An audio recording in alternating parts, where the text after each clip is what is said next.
Достор, өзүңүздөр билгендей, бүгүн мына парламент чачырады. Буга чейин эсиңиздерде болсо мен 2 жолу парламентке күрөшүп, мына таза коом курайлы, ууру кескин депутаттар келбесин деп катуу күрөштөр жүргүзгөнбүз. Мына биз күрөшүп отуруп, азыркы бийликти биз алып келгенбиз. Мен ушинтип эле ачык айта алам. Ал эми азыр мен шаардык кеңештин депутаты болуп, жергиликтүү башчыларга көзүнө сайып, ууручулук болуп атат деп сайып көргөзсөм, тескерисинче мени жоопко тартып коюшту.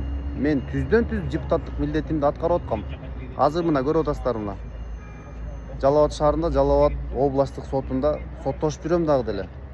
Ал эми кайсы бир топ көрдүңүздөр, мен сындырыштын амалын кылып, алар билген экен да келе жаткан парламентте мага ошол жаштарды алып келбеш үчүн. Эми мен анча-мынча мындай саясий өмүрү кыска саясатчылардан коркпойм деле. Менин басып өткөн жолумда мына Камчыбек Кыдыршайыч басып өткөн. Чыныгы күрөштөр жүргүзгөн, чыныгы саясатчылар. Ал эми алардын жонуна жашына болгон саясатчылар мен саясатчы катары көрө албайм да.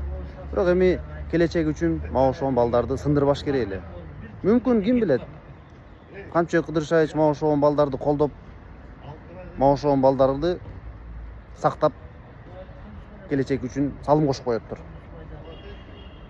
Туура кабар жетсе, албетте. Көрө албастар жеткирбейт болуш керек, ар кайсы нерсени жамандап айтып.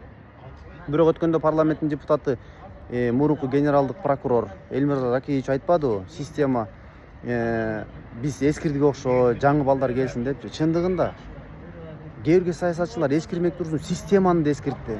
Мен ишенич менен айта алам. 90 депутаттын бардыгы кезде деле дебатка чыгып, ишенесиздерби, мына жазуу жаздырзын, спорттук таймаш кылдырзын, билбейм, юридикалык, билим жактан, сырткы саясат, ички саясат толук мен дебатка чыгып күрөшө алам. Ошондуктан элдин келечеги үчүн бизге окшош балдарды куткара турган болсо, биз чындыгында кыргыз элине салым кошобуз. Анткени биз тазабыз, жаңыбыз, 21 кылымдын балдарыбыз, баары бир биз ой жүгүртүүбүз бөлөкчө. Азыркы заманга төп келген. Ошондуктан келе жаткан шайлоолор ысык болот окшойт. Биз болсо күрөшөбүз. Урматтуу менин колдоочуларым, урматтуу менин жердештерим, мени тааныган катталуучуларым, сиз болсо катталыңыздар, сиздер болсо ой пикириңиздерди калтырыңыздарчы бул жака. А мен болсо мына көрүп атасыздар, сотто жүрөм. Соттошуп атабыз. Келечек алдыда. Мен баарыңыздарды жакшы көрөм. Биз күрөшөбүз.